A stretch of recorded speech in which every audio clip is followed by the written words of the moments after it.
జిల్లా పెదపూడి మండలం విద్యాశాఖ ఆధ్వర్యంలో మండల స్థాయిలో పెదపూడి ప్రభుత్వ పాఠశాలలో విద్యా వైజ్ఞానిక ప్రదర్శన నిర్వహించడం జరిగింది. ఈ సందర్భంగా మండల విద్యాశాఖ అధికారి సివి సత్యనారాయణ మీడియాతో మాట్లాడుతూ విద్యా వైజ్ఞానిక ప్రదర్శనలో 14 ప్రభుత్వ పాఠశాలలు 6 ప్రైవేటు పాఠశాలలు పాల్గొన్నాయి.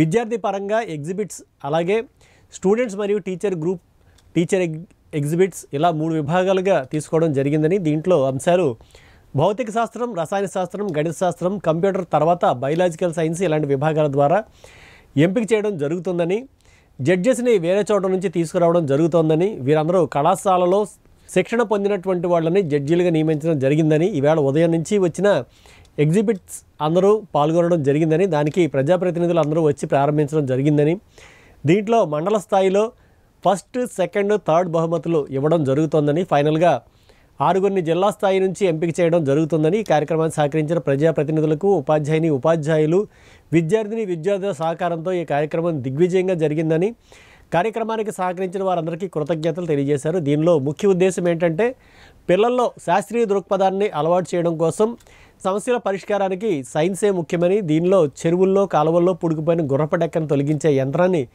విద్యార్థులు తయారు చేసి ప్రత్యేక ఆకర్షణగా నిలిచారు. ఒక విద్యార్థి సైకిల్ను సోలార్తో నడిచేలాగా ప్రాజెక్టును తయారు చేసి విద్యార్థుల ప్రతిభను కనబరిచారని ఆయన అన్నారు. ఈ కార్యక్రమానికి కృషి చేసిన ఉపాధ్యాయులు, విద్యార్థులకు మండల విద్యాధికారులు సివి సత్యనారాయణ, కె సత్యనారాయణ ప్రత్యేక ధన్యవాదాలు తెలియజేశారు. అందరికీ నమస్కారం అండి. మరి ఈరోజు పెదపూడి మండల విద్యాశాఖ ఆధ్వర్యంలో మండల స్థాయిలో గవర్నమెంట్ ప్రభుత్వ ఉన్నత పాఠశాల పెదపూడి నందు ఈరోజు విద్యా వైజ్ఞానిక ప్రదర్శన నిర్వహించడం జరుగుతోంది. మరి దీంట్లో ప్రభుత్వ పాఠశాలలు 14, అలాగే ప్రైవేట్ స్కూల్స్ ఒక 6 స్కూల్స్ నుంచి మన ప్రాజెక్ట్స్ రావడం జరిగింది.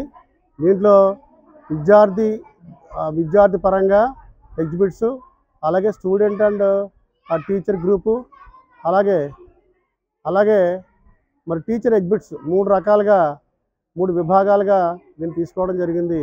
దీంట్లో అంశాలు మరి భౌతిక శాస్త్రము, రసాయన శాస్త్రము, అలాగే గణిత శాస్త్రము, అలాగే కంప్యూటరు, తర్వాత బయోలాజికల్ సైన్సెస్ ఇలాంటి విభాగాల ద్వారా వీటిని ఎంపిక చేయడం జరుగుతోంది.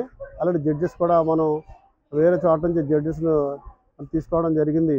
వాళ్ళందరూ కూడా కళాశాల స్థాయిలో శిక్షణ పొంది వాళ్ళు ఇస్తున్నటువంటి జడ్జెస్ అందరూ కూడా ఈ రోజున ఇక్కడికి పిలిపించడం జరిగింది. వారందరూ కూడా మరి జడ్జిమెంట్ చేస్తూ ఉన్నారు. ఇవాళ పొద్దుటి నుంచి కూడా ఎగ్జిబిట్స్